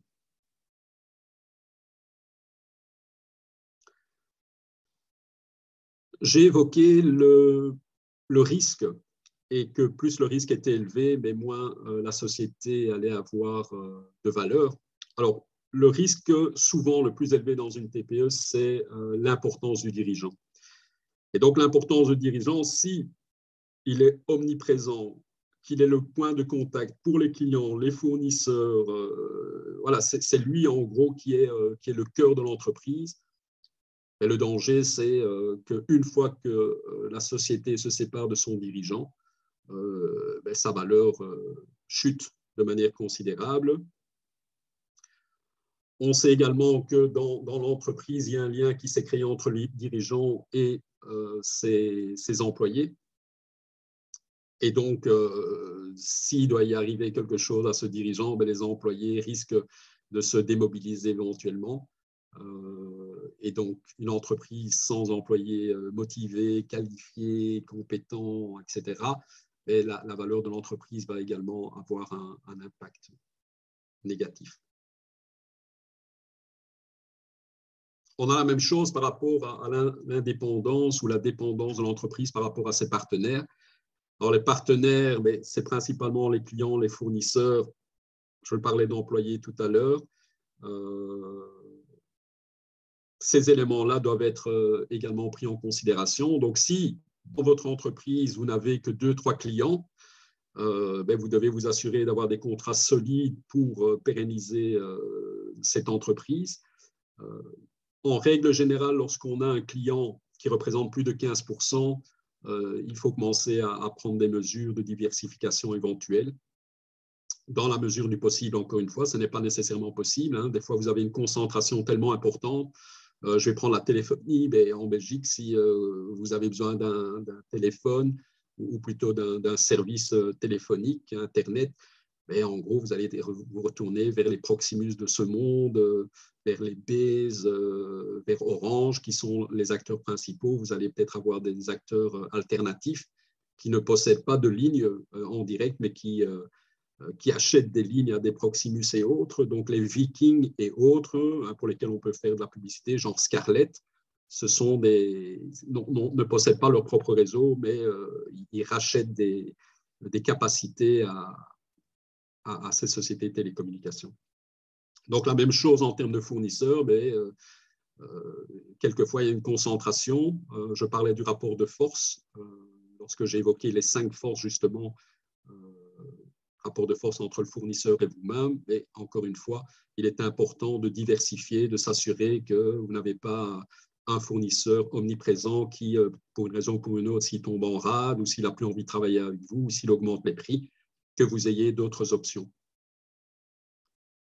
Alors, dans les partenaires, je mentionne également vos employés, tout simplement parce que vos employés, si demain vous avez une personne clé dans l'entreprise qui décide de quitter, il faut le savoir et prendre des mesures par rapport à cette personne, s'assurer de sa fidélité à l'entreprise, s'assurer de sa motivation, des choses à revoir régulièrement. Je crois que quand vous êtes à la tête d'une TPE, c'est pouvoir parler à vos employés, voir un peu où ils en sont par rapport à leurs attentes, comment ils voient les choses, les écouter. Je crois que faire preuve d'empathie par rapport à leurs problématiques est essentiel également, donc ils se sentent bien dans votre entreprise, et en particulier les personnes qui ont une compétence unique et difficile à trouver. Aujourd'hui, par exemple, si je fais référence à l'électricité, et aujourd'hui, il est très, très compliqué de trouver des techniciens, des électriciens qualifiés, qui ont de l'expérience. La mobilité, mais aujourd'hui, si vous êtes dans un environnement, dans une conjoncture difficile, la mobilité est relativement réduite, parce que vous n'avez pas envie, en tant qu'employé, de vous retrouver chez quelqu'un d'autre qui fait faillite quelques temps plus tard. Et le dernier point que je voudrais mettre en évidence, c'est bien entendu votre gamme de produits ou de services. Plus elle est étroite, plus vous êtes dépendant de ce produit ou de ce service. Donc, dans la mesure du possible, essayer de se diversifier également peut vous aider pour réduire votre dépendance par rapport à tel ou tel produit-service. On ne peut pas oublier l'organisation, puisque une société bien valorisée veut dire également que la personne qui la reprendrait, c'est un peu un clé sur porte. Il rentre dans la société, elle tourne, il n'a pas grand-chose à faire. Oui, il va venir avec des nouvelles idées, mais en gros, elle tourne et il ne doit pas trop s'inquiéter. Les éléments clés par rapport à ça sont, les éléments plutôt de ressources humaines. Donc, est-ce qu'on a les bonnes personnes à la bonne place? Dans les petites structures, je vois régulièrement des gens qui n'ont pas les compétences et qui sont à certains postes. On les a mis là parce que ce sont des neveux, ce sont des amis d'amis, ce sont des gens qui cherchaient du boulot et qui ont eu l'opportunité de rentrer et qu'on n'a pas nécessairement analysé au niveau de leurs capacités, etc. Il faut savoir que le dirigeant d'entreprise n'est pas omniscient, il est peut-être technicien, mais il n'est pas gestionnaire, il n'est certainement pas recruteur, etc. Donc, avoir les bonnes personnes n'est pas nécessairement quelque chose de simple. Se faire entourer au moment d'un recrutement peut être intéressant. Définir dans l'organisation les rôles et responsabilités, avoir des fiches de fonction et se dire, voilà, cette personne est spécialisée là-dedans, elle a les compétences là-dedans, ses activités seront ceci et ses tâches cela, c'est super important. Si ça n'existe pas dans votre entreprise, mettez-le en place. Ça sera intéressant également pour le repreneur si vous décidiez de céder, mais de voir que c'est structuré, que ce n'est pas l'anarchie dans votre structure. Avoir des objectifs communs, donc se dire chacune des personnes dans mon entreprise a un objectif. Quoi qu'il fasse, cet objectif va contribuer à cet objectif commun. Donc, supposez que votre objectif commun, c'est la profitabilité de l'entreprise, et chacune des choses dans l'entreprise va être dirigée vers cet objectif. Même les administratifs qui n'ont pas nécessairement la main sur le client, sur les coûts, vont pouvoir y contribuer également, mais s'assurer que les objectifs de chacun contribuent à l'objectif commun. Partage des valeurs, c'est clair que dans une organisation, mieux vaut avoir des gens qui partagent les mêmes valeurs que le dirigeant. tout simplement parce que si on ne partage pas les mêmes valeurs, ben on va au-devant de conflits. Voilà, j'en vois régulièrement. Et souvent, ça peut être même entre associés. Hein. Dans l'organisation, vous avez des copropriétaires, je dirais, et s'ils ne s'entendent pas, ben, ça va créer de la zizanie. Et pour un repreneur potentiel, ben, voilà, la zizanie, c'est de l'incertitude et donc c'est un risque. Quand je parle de personnel, je parle aussi d'implication, de motivation. Donc là, tout dépendra aussi de votre type de style de management. Est-ce que vous êtes plutôt autocratique? Est-ce que vous êtes plutôt participatif? Tout ça va faire que dans votre organisation, les gens vont être impliqués et vont contribuer aux idées de l'entreprise, aux innovations, aux initiatives. Est-ce qu'ils sont motivés également? Raison pour laquelle il est intéressant de les écouter de manière régulière. Une organisation, c'est également des procédures. Est-ce que les procédures clés de votre entreprise sont bien documentées? Est-ce que chacun sait ce qu'il doit faire?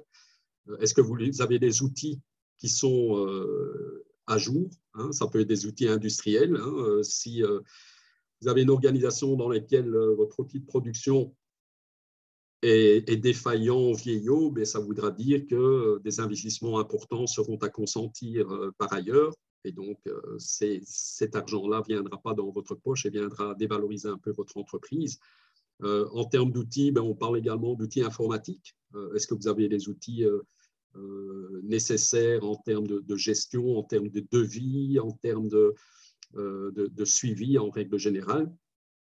Donc, assurez que vos outils soient relativement à jour. Et en termes de gestion, il est important que vous ayez en place aussi des indicateurs de performance, que vous ayez un tableau de bord hein, qui vous donne tout simplement les éléments clés. Et je reviens là-dessus sur les objectifs, hein, savoir quels sont les objectifs et comment vous les suivez. Ayez des indicateurs de performance, des tableaux de bord qui vont vous aider à piloter vos affaires. Vous connaissez votre business, mais celui qui serait intéressé par une reprise éventuelle n'a pas votre connaissance. Vous allez certainement l'aider dans un premier temps, mais il va falloir que lui-même ait cette transparence et puisse comprendre au travers des chiffres la santé financière de l'entreprise. Alors, je mets ici un point sur la due diligence. Donc, pour ceux qui ne sont pas familiarisés avec ce terme, due diligence, c'est en gros un audit pré-acquisition, lorsqu'on est dans une réflexion de transmission d'entreprise ou de cession d'entreprise. Et donc, on va aller au travers des informations financières, mais également les informations sociales, la structure, les outils. Toutes ces parties-là vont être discutées, analysées, et si on s'aperçoit qu'il y a des défaillances, bien, le repreneur demandera également de réduire le prix. Alors, le prix, le temps avance, il est 10h46. On arrive plus ou moins au bout. Mais par évidence, le prix est souvent considéré comme trop élevé par le repreneur et trop bas par le cédant. Alors, comme je l'indiquais tout à l'heure, quelquefois le cédant a des attentes qui sont tout à fait démesurées. Elles sont justifiées et justifiables tout simplement parce que le dirigeant est dans la structure, il a développé son entreprise de zéro. Je connais pas mal d'entreprises qui ont démarré en personne physique avant de passer en entreprise. On a démarré seul, puis on a engagé une personne, 2, 3, et puis on arrive à des sociétés qui ont une petite dizaine de personnes. Et donc, il y a tous ces sacrifices, il y a de l'émotion, c'est votre bébé. C'est assez compliqué de s'en défaire et de se dire je vais en avoir finalement rien du tout. D'où l'importance d'objectiver la valeur de votre entreprise. Alors, il y a des méthodes de valorisation, je vais les évoquer. L'idée, encore une fois, ce n'est pas de devenir expert en valorisation, mais avoir une idée de quels sont les paramètres à prendre en considération. Alors, il y a plusieurs approches. Il y a une approche qui est plutôt patrimoniale, c'est-à-dire qu'on va définir un prix ou une valeur plutôt qu'un prix, puisqu'il y a une différence entre les deux, et je reviendrai sur ce point. Mais en gros, l'approche patrimoniale, c'est tout simplement se dire à un moment T, quels sont mes fonds propres. Donc, fonds propres, par définition, ce sont les dettes non exigibles. la différence entre l'actif exigible et le passif exigible. Donc, c'est ce qui vous appartient en tant que dirigeant, propriétaire de l'entreprise, qu'on va corriger pour un certain nombre de surévaluations, de sous-évaluations. Alors, je ne vais pas aller au travers des différents types de sous-évaluations et surévaluations, mais les cas que l'on rencontre régulièrement, c'est par exemple, il n'est pas cité en tant qu'exemple, ici je parle de créances qui sont irrécupérables, elles sont dans vos livres, mais en gros, vous n'allez jamais les récupérer. Vous avez des stocks qui sont dans vos livres en termes de valeur d'acquisition, mais que vous n'allez jamais réaliser. Parce qu'ils sont là depuis de nombreuses années. Entre-temps, il y a des changements dans le marché, des besoins du client qui ont été changés, des brevets. Vous pouviez très bien avoir dans vos livres un brevet qui, à l'époque, avait une certaine valeur, mais aujourd'hui n'a plus de valeur tout simplement parce que technologiquement, ces brevets sont largement dépassés. Mais l'élément que l'on voit régulièrement dans des TPE, c'est lorsqu'il y a un bâtiment. Donc souvent, il y a, pour une raison ou pour une autre, on a décidé d'avoir son propre bâtiment, avoir ses ateliers, et ces bâtiments sont amortis chaque année. En règle générale, l'amortissement de bâtiments se fait sur une période de 30 ans. Donc, supposez que vous ayez une entreprise qui a un bâtiment depuis 30 ans, parce qu'elle existe depuis 30 ans, elle a totalement amorti son bâtiment, mais dans les livres, en gros, il va valoir 0, alors qu'en réalité, il a une valeur qui est souvent supérieure à la valeur d'acquisition, puisqu'il y a 30 ans, c'est clair que le prix de l'immobilier n'a rien à voir avec celui que l'on voit aujourd'hui. Il y a une inflation au niveau des prix qui est colossale. Et donc, vous avez une plus-value latente qu'il va falloir également prendre en considération dans le cas de la définition de la valeur patrimoniale. Donc, on va se dire, ce sont mes fonds propres, mais j'ai un bâtiment qui vaut X milliers d'euros, qui, dans mes comptes, apparaissent pour 0. Et donc, je vais augmenter ma valeur de fonds propres parce que le jour où je vais vendre mon activité, ou à la limite, je vais la liquider, eh bien, je vais pouvoir réaliser ce bien et en engranger un certain montant. Donc ça, c'est une approche patrimoniale qui est plutôt bilantaire, avec les corrections d'usage. À côté de ça, vous avez une vue plutôt basée sur les prévisions.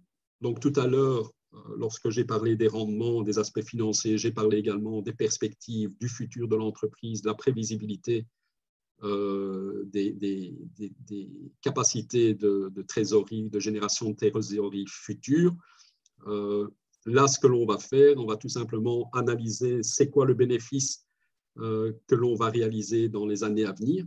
Encore une fois, ça veut dire qu'il doit y avoir des hypothèses tangibles et fiables. Hein. Vous avez souvent dans des entreprises un cédant qui se dit oui, moi j'ai fait 0 de croissance depuis des années, mais à partir de l'année prochaine, je vais faire 20% de croissance chaque année. C'est clair qu'il faut que ça reste plausible, qu'il y ait des hypothèses sous-jacentes, qui aient du sens, etc. Donc, on va partir des bénéfices qu'on va ajuster pour des éléments qui ne sont pas des véritables coûts. Hein. J'en ai parlé tout à l'heure lorsque j'ai parlé de l'excédent brut d'exploitation ou l'IBITA, hein, puisque je reviendrai là-dessus. Donc, on va rajouter tout ce qui est charges non décaissées et les besoins en fonds de roulement dont j'ai parlé tout à l'heure. Les besoins en fonds de roulement, s'ils augmentent dans votre entreprise, ça veut dire que la valeur va diminuer. Donc, on va diminuer le bénéfice ou le cash flow. Et puis, les investissements, si vous êtes dans une entreprise dans laquelle il y a des gros investissements à faire, le repreneur va se dire moi, je ne vais pas vous payer des montants faramineux, alors qu'à côté de ça, je vais devoir encore investir dans les outils. Donc, c'est un peu vous payer 2 fois. Alors, une autre approche, c'est l'approche qui est la plus connue en règle générale lorsque vous parlez à des cédants ou à des personnes qui valorisent leur business pour une raison ou pour une autre. Hein. J'ai parlé tout à l'heure, tout simplement, se poser la question, mais qu'est-ce que vaut mon entreprise? Comment je fais pour augmenter sa valeur? Comment je fais pour générer plus de profits, pour mieux investir, pour mieux recruter, pour améliorer l'activité en règle générale? Une des approches est la fameuse approche des multiples. Donc, on va partir de l'excédent brut d'exploitation, EBITDA, qu'on va multiplier par un coefficient. Et ce coefficient va dépendre de la taille de l'entreprise et du secteur d'activité.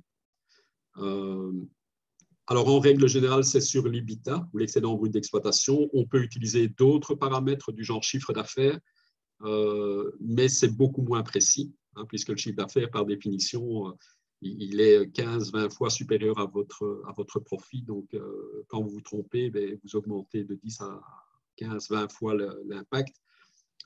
Et puis, l'autre approche, c'est tout simplement se dire, ma société, elle est active dans tel domaine, il existe sur le marché boursier des sociétés comparables, et donc je vais comparer ma société à ces sociétés cotées en bourse.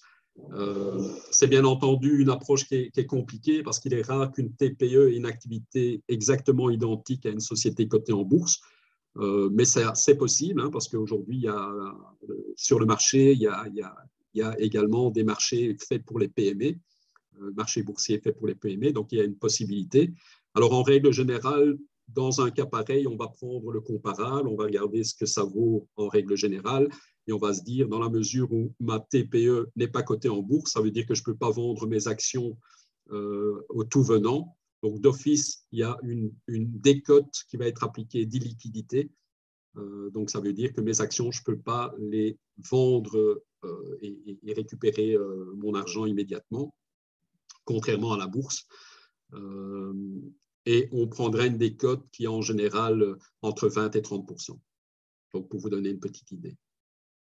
Alors, les différentes méthodes vont être appréciées par l'expert en valorisation. Il y a des méthodes qui sont beaucoup plus adaptées pour tel et tel cas de figure. Par exemple, la méthode patrimoniale, on sera plus dans des sociétés type holding, des sociétés qui ont un rendement faible, des sociétés patrimoniales ou immobilières. Là, on va regarder plutôt la valeur patrimoniale corrigée dont j'ai parlé tout à l'heure, l'actif net corrigé. Grâce à ces différentes méthodes, on va arriver à une fourchette de prix et qui nous dira votre société vaut entre X et Y. Alors, j'attire votre attention sur le fait que la valorisation d'entreprise n'est pas une technique ou une science exacte. Hein, donc, elle va dépendre aussi de l'agilité, l'expertise de l'évaluateur, bien entendu, puisqu'elle va être confrontée à pas mal d'ajustements, puisque l'on sait que les comptes qui sont publiés ne correspondent pas à la réalité économique de l'entreprise. Vous avez des entreprises dans lesquelles, par exemple, le dirigeant va se sous-payer ou se surpayer par rapport au prix du marché. Donc, supposez que le dirigeant soit le super commercial de l'entreprise, mais la question à se poser, c'est combien d'argent je devrais mettre sur la table pour avoir ces compétences en interne. Et donc, supposez que pour obtenir les compétences d'un super vendeur, ça vous coûte 80 000 € par an, tout compris, voiture, et voilà, un super vendeur, je ne crois pas que vous puissiez l'engager pour un prix pareil, mais supposez que, et qu'à côté de ça, le dirigeant se paye le double, ça veut dire que vous avez de la profitabilité additionnelle qui n'apparaît pas dans vos comptes. A contrario, et c'est souvent le cas malheureusement, le dirigeant se sous-paye, et supposez qu'il se paye 45 000 €, hein, puisque c'est la fameuse barrière édictée par le fisc. Hein, on parle souvent des fameux 45 000 € pour obtenir un taux d'imposition plus faible, hein, de 20,4% au lieu de 25%. Eh bien là, ça veut dire qu'il y a de la profitabilité exagérée dans vos comptes parce que vous sous-payez le dirigeant actif. Si le dirigeant n'est pas actif, il n'a pas de fonction, alors c'est normal qu'il soit sous-payé, voire pas payé du tout. Mais ça rentrera en considération également dans les ajustements à faire. Alors, ce tableau-ci, c'est tout simplement pour vous montrer qu'il existe des études. Ici, c'est une étude qui a été faite en 2020 par la Vlerick Business School. Si vous allez sur voilà, Google ou autre, vous tapez M&A Monitor 2021, parce qu'il y a 2021 qui est sorti également, vous allez avoir accès à cette étude. C'est intéressant d'avoir une petite idée de ce qu'elle montre comme coefficient. Alors ici, valeur d'entreprise, on l'a définie sur base des multiples, justement, comme étant en moyenne 6,5 fois l'excédent brut d'exploitation. Donc, pour définir la valeur d'entreprise, on va dire, en moyenne, je prends mon excédent brut d'exploitation et je le multiplie par 6,5 fois et j'obtiens une valeur d'entreprise. Alors, ce qu'il est important de mentionner, c'est qu'une valeur d'entreprise n'est pas la valeur des actions. La valeur d'entreprise, c'est la valeur totale de l'entreprise avant qu'on ait pris en considération ses dettes ou sa trésorerie. Donc, il faudra faire un ajustement. Il est évident que si vous avez une valeur d'entreprise de 100 et que vous avez des dettes pour 50, eh bien, le prix auquel on arrivera, c'est 50 et ce n'est pas 100.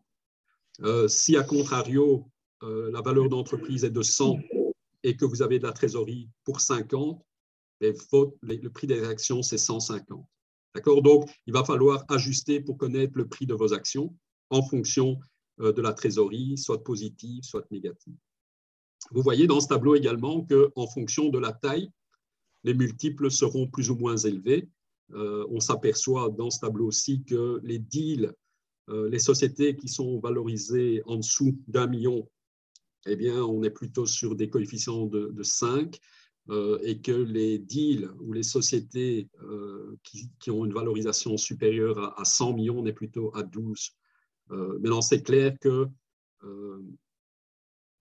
les 100 millions, ce n'est certainement pas pour les TPE, on parle d'autres activités, bien entendu. La taille va jouer. Donc, gardez à l'esprit, on est à plus ou moins 5. Juste pour la petite information, l'étude de 2021 fait ressortir un coefficient de 4,4, je crois, ou 4,2. Donc, on voit que ce coefficient n'est pas inscrit dans le marbre, mais qui peut évoluer d'une année en l'autre en fonction de l'offre et la demande. On voit également que si on prend le coefficient moyen de 6,5 fois, on s'aperçoit qu'en fonction de l'industrie, les coefficients seront plus ou moins élevés. Avec le haut de l'échelle, sociétés pharmaceutiques, on était à 9,4 et au bas de l'échelle, les produits de grande consommation à 6,2. Alors, encore une fois, c'est à comparer avec les 6,5. À partir du moment où on est à 6,5 et que le plus bas au niveau sectoriel est 6,2, ça veut dire que les deals pharmaceutiques, chimiques, technologiques, télécommunications sont beaucoup plus faibles que les deals qui sont en bas et qui tirent bien entendu la moyenne vers le bas également. Alors le prix, contrairement à la valorisation qui est plutôt objective, même si, comme je l'ai indiqué, ce n'est pas une science exacte, le prix va résulter tout simplement d'une négociation entre les parties, d'un rapport de force entre les parties, des circonstances qui font qu'on est à la cession, par exemple. C'est un peu comme dans l'immobilier. Si vous avez votre maison à vendre parce que vous êtes occupé à construire et que vous savez que dans 1 an, vous devrez être parti vers votre nouvelle habitation, mais c'est clair que vous avez un laps de temps qui est plus court. Si vous vous dites, moi, je peux vendre et j'ai un laps de temps de 5 ans, mais c'est clair que vous serez dans des meilleures dispositions pour obtenir un meilleur prix. C'est la même chose au niveau d'une société. Si vous dites à votre interlocuteur, moi, je vends parce que si je ne vends pas, je vais liquider, parce que je vais partir à la retraite ou quelque raison que ce soit, je vais partir éventuellement à l'étranger. Et c'est clair que ce sera un facteur positif pour un candidat repreneur qui se dira c'est l'affaire du siècle. Quoi qu'il advienne, la personne va partir en pension ou en retraite et elle est un peu dans l'obligation de réussir sa cession. Et ça vous met dans un rapport de force favorable en tant que candidat repreneur. Donc, dans votre chef, si à un moment donné, vous décidiez de céder votre entreprise, soyez préparés à temps, n'attendez pas la dernière minute. Un processus de cession, c'est un processus qui prend du temps.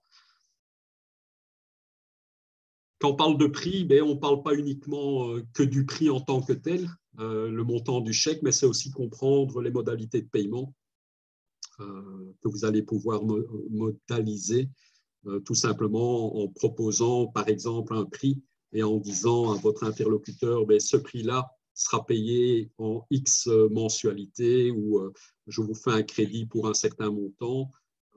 J'attache au prix également une partie variable qui dépendra des résultats futurs, puisque la fiabilité des chiffres est un grand questionnement pour un candidat repreneur. Donc, il peut très bien se dire, vous avancez des hypothèses, j'y crois pas trop, mais je suis prêt à prendre la société à tel prix, mais vous vous engagez sur un certain montant et si on n'atteint pas les performances qui avaient été déterminées à la base lors de nos négociations, eh bien, vous serez pénalisé.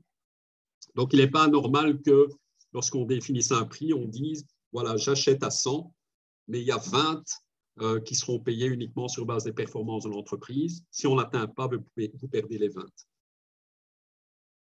L'autre élément qui sera attaché au prix, c'est l'accompagnement. Donc, on sait que l'accompagnement, en particulier dans un secteur d'activité qu'un repreneur potentiel ne maîtrise pas, va être primordial. Alors, l'accompagnement va servir, bien entendu, à prendre connaissance de la structure en interne, de comprendre exactement ce qu'il en est, parce que quand vous achetez une entreprise, vous n'avez pas nécessairement toutes les informations. Il faut vraiment y vivre pour comprendre les tenants aboutissants. Donc, l'accompagnement du cédant, en général, est de l'ordre de 3 mois à 6 mois. C'est quelque chose d'assez traditionnel, je dirais. Lorsqu'on va au-delà, en général, on demandera une contribution financière puisqu'il y a un salaire à payer. Donc, il y a des modalités à déterminer là ici. Le financement, c'est clair que vous pouvez vous imaginer, comme je l'ai indiqué, au niveau des performances, mais également le cédant peut se dire, moi je vous fais un crédit. Donc vous avez votre banquier, vous avez vos fonds propres, mais moi je suis prêt à faire aussi un crédit de telle manière à favoriser la reprise. Alors ce qu'on appelle le crédit vendeur, et plus techniquement en anglais le vendor loan, qui sont des terminologies très connues en la matière, avec lesquelles vous pourriez vous familiariser, c'est de se dire, pour assurer que la cession se fasse, eh bien, je demande au repreneur de payer sur une base de 100, 60 à l'achat, 20 sur base des performances futures et 20 sur base d'un crédit qui sera remboursé, quoi qu'il en soit, sur une période à définir. Le prix est attaché également à des garanties. Donc, on sait très bien que le repreneur, ne connaissant pas la société de l'intérieur, va vouloir limiter ses risques et il va vous demander des garanties. Alors, les garanties peuvent être vraiment très larges. Hein. Ça peut être au niveau, par exemple, de la pollution du sol, si vous avez un bâtiment, si vous exercez une activité plutôt industrielle. Ça peut être en fonction des risques fiscaux. Ça peut être en fonction de licenciements éventuels, des garanties de passifs, comme on les appelle en général. Donc, il y a pas mal d'éléments qui seront à négocier au-delà du prix et que je viens de mentionner. Alors, peut-être pour terminer, je dirais que la valeur de votre entreprise dépend, comme vous l'avez constaté, de facteurs tangibles, mais beaucoup de facteurs intangibles. Les facteurs intangibles, c'est la qualité de votre portefeuille client, c'est la dépendance que vous avez, c'est la stratégie que vous avez mise en place. La valorisation, encore une fois, n'est pas un prix. La valorisation est plutôt objective, même si elle n'est pas 100% scientifique. Il y a évidemment tout l'aspect arithmétique financière qui joue et qui est rigoureuse, mais après, il y a des hypothèses qui doivent être fiabilisées également, dont on a parlé. Faire un diagnostic d'attractivité, je crois qu'il ne faut pas attendre, vous avez une entreprise aujourd'hui, dites-vous quels sont les points forts de mon entreprise, quels sont les points faibles, qu'est-ce que je dois faire aujourd'hui, même juste pour assurer la pérennité. Hein, vous pouvez être au-devant de problématiques de trésorerie, de besoins en fonds de roulement, mais travaillez-y au plus vite possible, priorisez les actions à prendre pour justement augmenter cette attractivité. N'attendez pas la dernière minute. Même si vous êtes dans un horizon de temps de 5 ans, 10 ans, mais faites-le maintenant. Beaucoup d'experts disent que lorsque vous démarrez une activité, vous démarrez une entreprise, il faut déjà songer à sortir de cette activité, donc déjà prendre un certain nombre de mesures ou déjà planifier un certain nombre de choses dès le départ. Alors, s'il y a des améliorations à mettre en place, ce qui sera certain, il y a toujours des choses à améliorer dans une structure, même dans des très belles structures, et il faudra compter en fonction de la complexité entre 3 mois et 12 mois pour enregistrer des améliorations significatives. J'ai eu l'occasion de redresser plusieurs sociétés. En règle générale, dans une petite structure de 5 à 10 personnes, je dirais qu'on est plutôt à 6 mois. Ça ne veut pas dire 6 mois où on travaille d'arrache-pied sur les améliorations. C'est une période de 6 mois. Donc, il y a des plans d'action qui sont mis en place et qui vont tirer leurs effets que les mois à venir. Ça ne veut pas dire utiliser quelqu'un qui va être dans votre entreprise durant 6 mois, que vous allez devoir payer des montants de fou et qui vont à la limite mettre votre société sur la paille. Donc, ce n'est pas du tout de ça dont on parle. Et encore une fois, c'est certainement quelque chose de complexe et d'assez technique. Et si vous en avez le besoin, si vous sentez que vous n'êtes pas capable de prendre les mesures, de trouver ces points d'amélioration, mais n'hésitez pas à vous faire accompagner. Il y a des personnes qui font ça de manière régulière. En particulier, si vous êtes dans une optique de cession d'entreprise, il y a peu de cédants qui sont dans le business de céder des entreprises. C'est plutôt des cas uniques. Vous créez votre entreprise et à un moment donné, vous voulez réaliser votre patrimoine et vous la cédez, vous la transmettez. Et donc, vous n'êtes pas des serial entrepreneurs, vous achetez, vous revendez, ce n'est pas votre business, même si ça existe bien entendu, mais c'est plutôt l'exception. Voilà, si vous avez des questions que vous n'avez pas eu l'occasion de poser, je vous invite à les poser. Je vous remercie d'ores et déjà de votre participation. Je vous mets et vous retrouverez dans la présentation mes coordonnées de telle manière à si je peux vous aider, c'est avec grand plaisir. Je vais mettre également en avant le fait que le CCI Brabant Wallon offre des services importants. Du moment que tu as le compte, ça suffit. Pardon. Donc, ce que je disais à l'instant, c'est que le CCI Brabant Wallon offre des services en interne pour aider justement les entrepreneurs. Donc, Marie, allô? Je vous entends, donc peut-être éviter de parler en même temps que moi. Allô? Tu nous entends? Je t'entends, toi. Je pense que la connexion n'est pas la très connexion, bonne. Oui, voilà, je ne sais pas ce qui s'est passé brusquement. Je ne sais pas si vous m'entendez. Je vois que Madame MVDB m'entend puisque je la vois bouger et que les autres écrans se sont figés. Donc, je le regrette. Marie bouge. Juste pour oui, voilà, moi, je vous entends très bien. Oui, voilà. Mais je voulais juste terminer avant de vous laisser la parole et poser vos questions éventuellement.